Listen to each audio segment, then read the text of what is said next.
All right, y'all.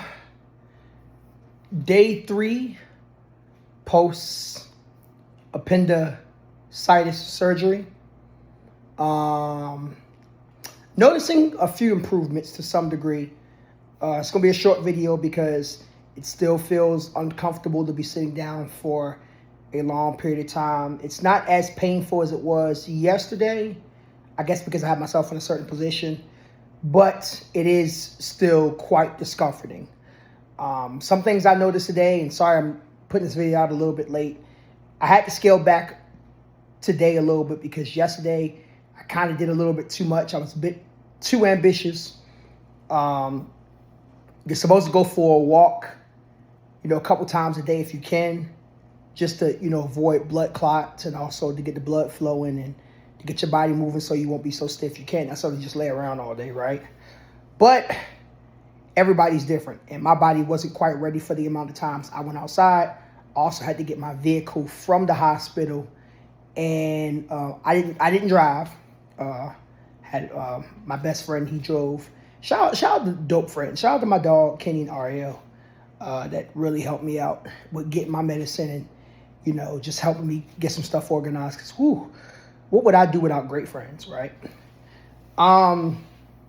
But today I scaled back a little bit. I spent a little bit more time in bed, recovering, resting.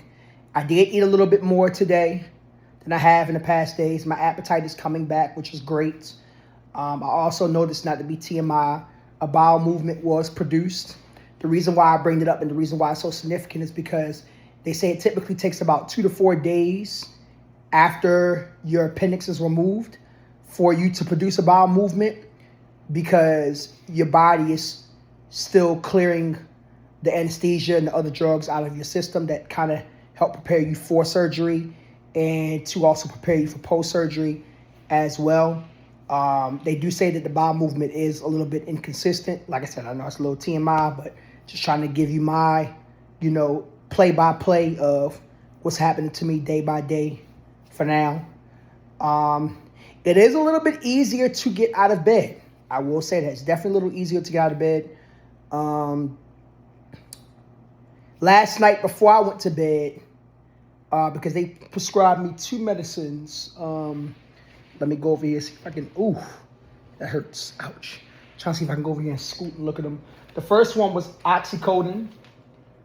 That is the one pretty much to pain reliever. It's a pain reliever, but it's a very strong drug because it's an opioid. It's a suppressant, if you will, right? I didn't like it. I didn't like it. Yes, it did numb the pain quite a bit. It did make me feel drowsy as far as helping me settle down in sleep, but I had a very hard time going to sleep. I'm realizing that whenever I've been prescribed opioid drugs in the past because of an injury or whatever the case may be, because I deal with anxiety, and I feel like it spikes my anxiety. So I don't like those type of medicines. So just like when I was in the hospital, I didn't mention this, but they gave me morphine one time to calm down the pain before my surgery and even post-surgery, and I did not like it. It burnt, which granted it does. And as far as I know, I'm not allergic to any opioid drugs. But it just got me thinking, random side note, like, how do people do this recreational wise? Because I'm sitting here thinking to myself, no, no, I can't, right? Sorry, let me hurry up and get through this because my stomach is starting to hurt. The second one they prescribed to me is, I cannot pronounce it to save my life, ondansetron. This is for like vomiting. I haven't had any issues with nausea or vomiting, surprisingly, throughout this whole process. Like before I had my surgery, or even after I had my surgery, and praise God, which is crazy. But I attribute that to the fact that I have a pretty strong immune system for the most part, right? To say the least. But other than that, I think that's been about it. Like I said, I spent most of today just resting up. Some things you want to take into consideration if you ever have to go through this is around the day 3 mark. I guess that's the general consensus of when you notice things start to shift in terms of improvement in dealing with pain.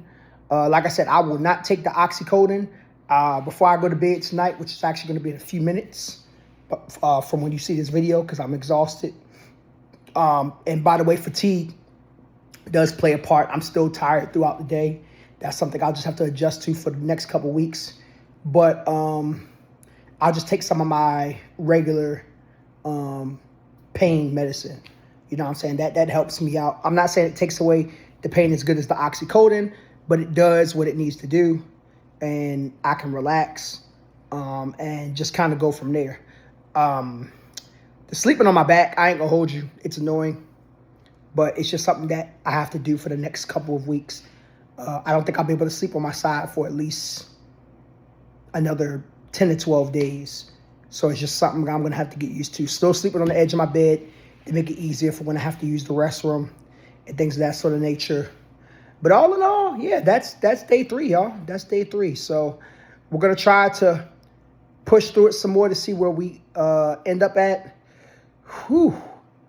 I did go for my walk for a little bit after I ate dinner to kind of calm my stomach down and also get the blood flowing a little bit.